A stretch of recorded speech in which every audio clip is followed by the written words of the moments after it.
Hello, and welcome to this month's Milk Minute session. As you may know, we conduct Milk Minutes every fourth Monday of every month, and we talk about a variety of different hot topics. Before I dive into this month's topic, I want to give a brief overview about what Healthy Start Center for Urban Breastfeeding is all about.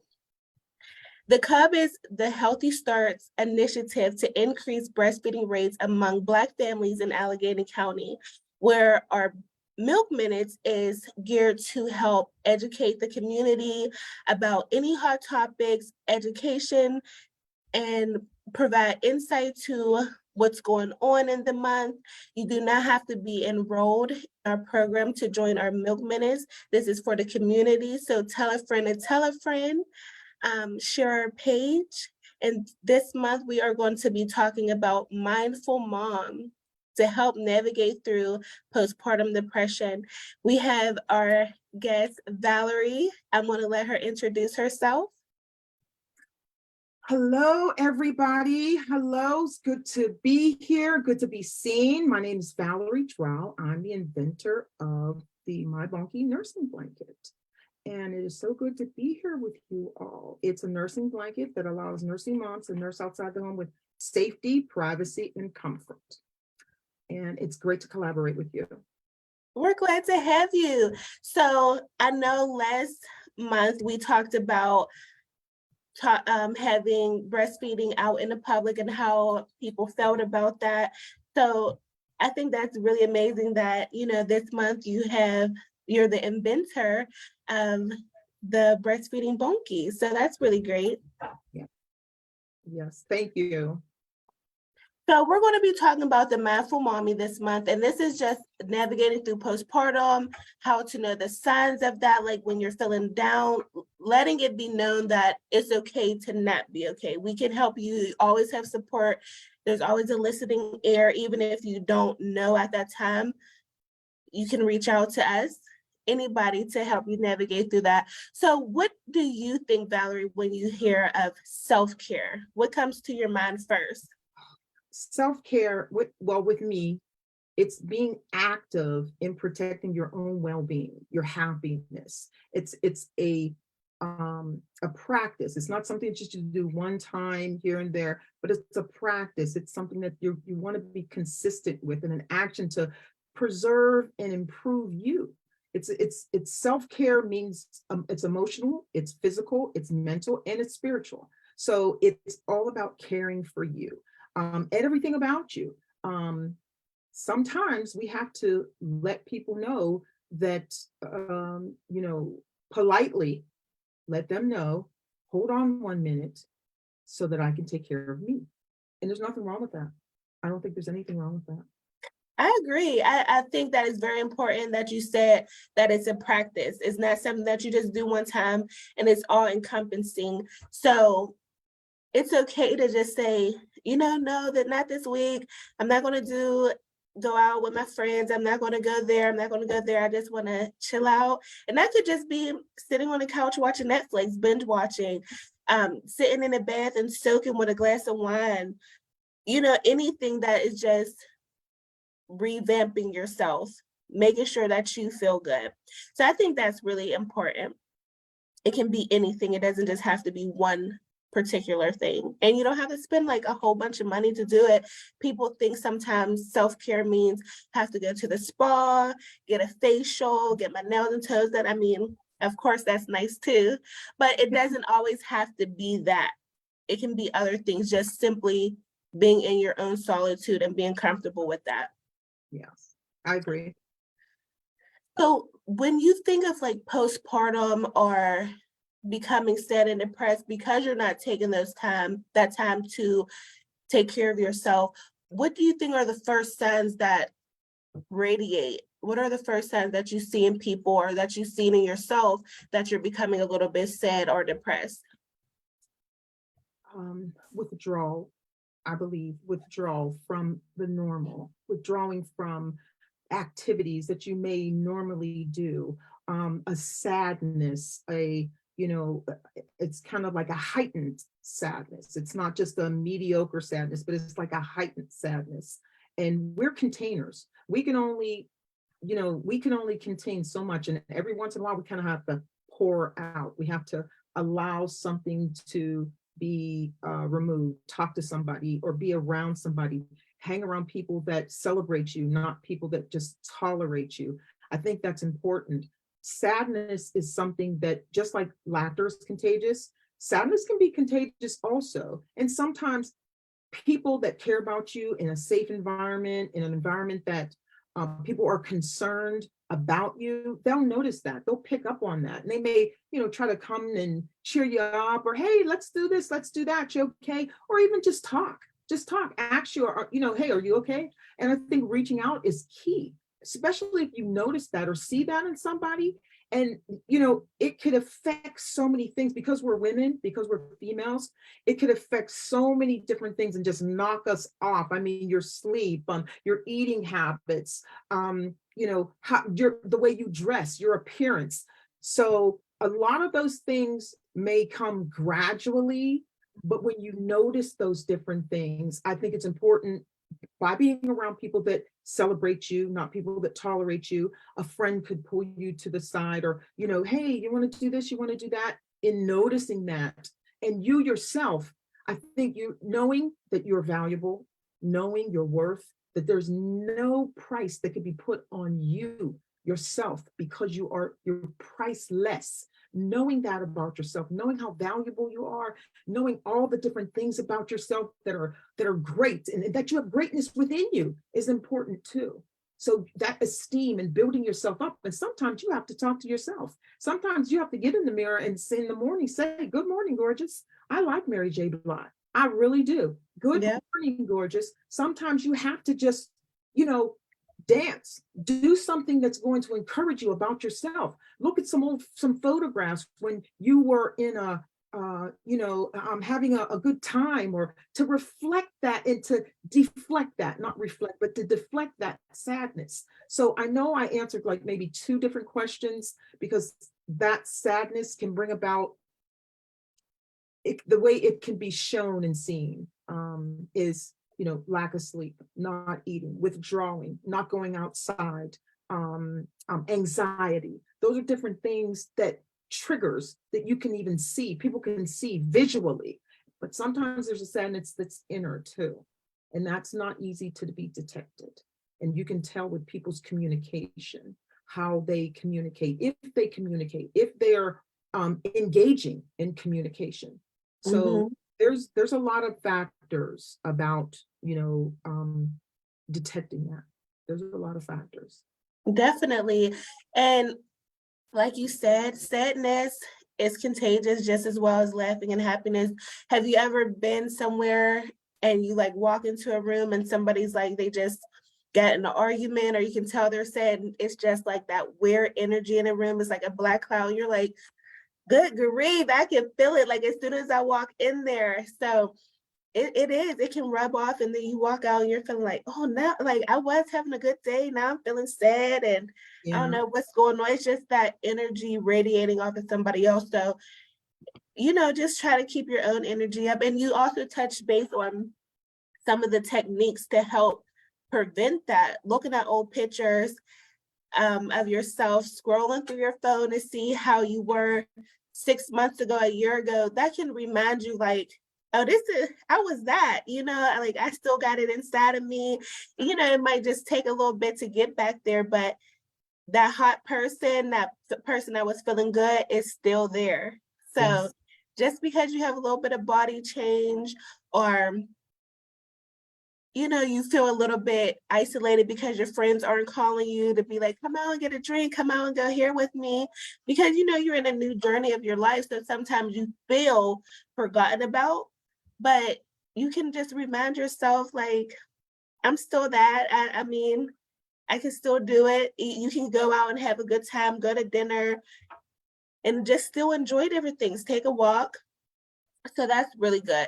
And sometimes you'll be feeling like, look in the mirror, dang, I had this hoodie on for 3 days. Let me take this out, let me switch it up and sit on the porch and get some fresh air or something. So it can just be little things. that can help motivate you to keep you going and change that mood. It's important for us to live in the moment.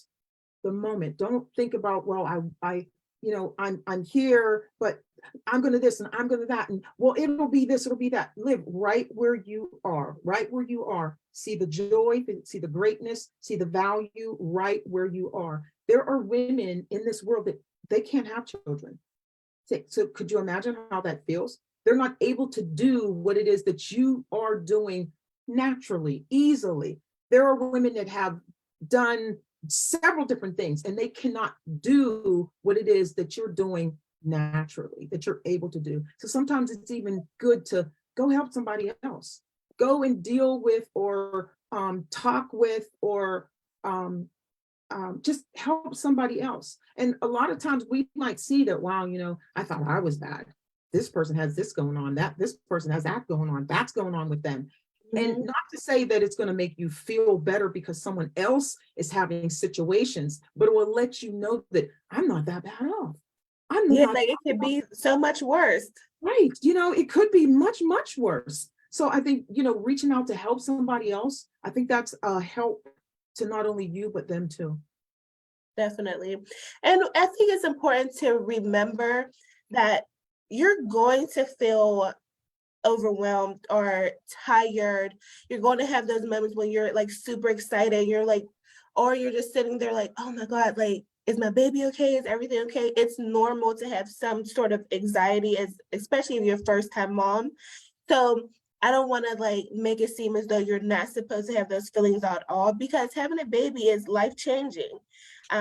For everybody around you, your whole circle. So you're going to have those fluctuations of, am I doing it right? Am I being a good parent? And then you're going to be like, no, I got this. So it's okay to feel not okay sometimes. That's the point, to acknowledge when you do feel a little low, when you feel a little bit overwhelmed because you're not getting that much sleep, you're breastfeeding and you're like, I'm just drained.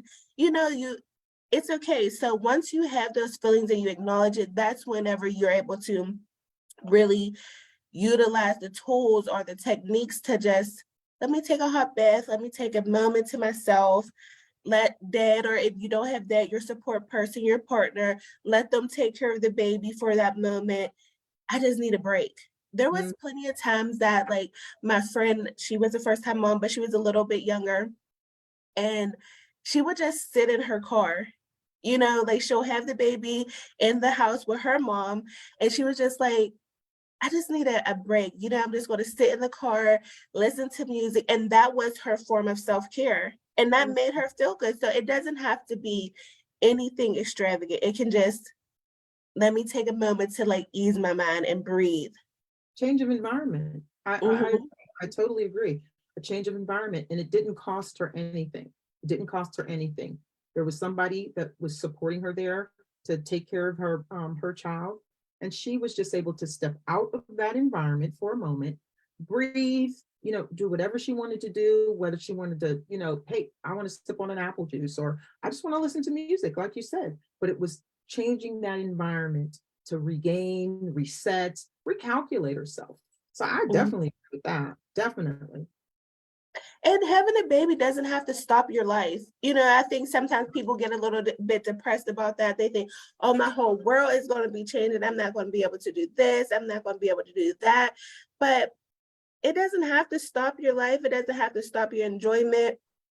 Take your baby with you. Even if you are going to dinner, it doesn't have to stop. You can still do the things that you liked and enjoyed before, because at the end of the day, you still have to have your own individuality. Like you have to still be yourself. Even though you're somebody's mom now, it's okay to just be just you as the parent, as the mom, as the birth giver, whatever. It's okay to just, I want to be free for a second. That's okay.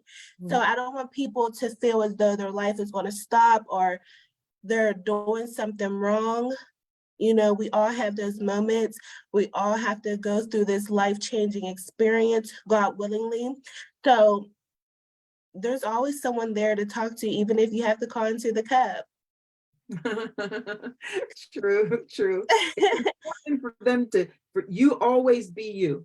You always be you. Even with the baby, even with that addition, it's important for you to be you. Never lose yourself in whatever it is you're going through, because transition is it's movement, it's change, and there's an adapting to that. Just like you were speaking about, having a child is going to be a change. Your body's going to change, your likes, your dislikes might change. The food that you eat, it might change. Everything about that is going to change.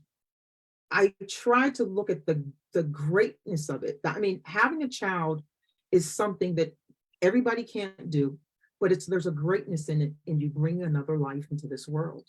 You managing and caring for another person. That is a great honor. At least I thought it was a great honor to do. So I think it's important for people to know that it's not always a negative thing in thinking about someone that is expecting a child, pregnant, however you want to, whatever vernacular you want to put on it. But there's a greatness in doing that. That's something that everybody can't do. Everybody doesn't have the ability to do that. And that should be looked at and focused on also. It's a little scary because transition is something it's change, and you're going somewhere where you've never been before, but you're going to be okay in that. You will be okay in that transition. You will be. Yeah, definitely. So before we wrap it up, I think this was a very good conversation just to kick off our spring, get people ready for summer, especially when, they're talking about beach bodies and all that good stuff.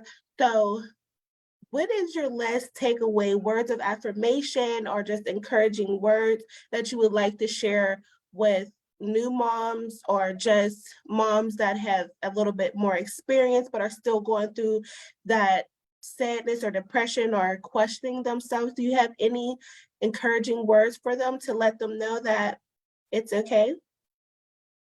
Yes. Always know your value. Know that you have greatness inside of you. Everybody can't do what it is that you do. Everybody can't do it. And when you get up in the morning, at times, look in the mirror and get in that mirror and say, good morning, beautiful. Good morning, gorgeous, whichever you prefer. And let yourself know that there's no other, put your name in that space. There's no other Valerie in this world better than this Valerie. And I'm the only Valerie that can be the best Valerie ever. So in that space of your name, put your name in there. You are the best Chimera ever. And you're the only Chimera that can be the best Chimera in the world. In all these billions of people, you're the only one that can be the best Chimera. And you're going to be the only one that can be your baby's mom, or your baby's girl or boy, that can be your baby's mom.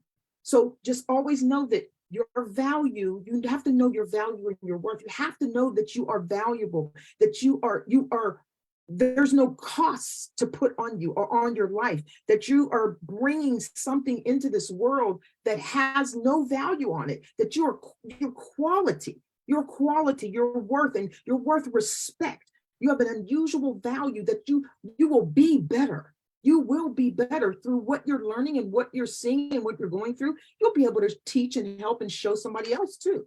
So always know that you have greatness inside of you, that you have what it takes to get this done. You have what it takes. It wouldn't be happening to you if you didn't have what it takes. You have it. You are powerful. And other people are looking for your greatness. They are. They're really looking for your greatness, and they're looking at your greatness because somebody else is watching you. Someone is always watching you, and they'll be able to say, wow, I seen Chimera, she looked nice and she was happy and she didn't get this or that, or she wasn't that. And maybe I can go and talk to her about this, or maybe I can ask her this or ask her that. So you have that experience under your belt to be able to help somebody else. And I really think that's what it's all about, us reaching out to help one another. That was amazing, Valerie. Thank you so much. I felt that, I was like, okay, this is really nice. I really appreciate that. So I'm so thankful that you were able to join us today. We had a good conversation. I look forward to meeting you again. Your words radiated, so you gave me a little smile for the rest of the day. So thank you so much, and enjoy the rest of your day. And make sure you guys like, subscribe, share, tell a friend to tell a friend. Join us the fourth Monday of next month for the next topic that we'll be having. Have a good one. Okay, great. Smooches.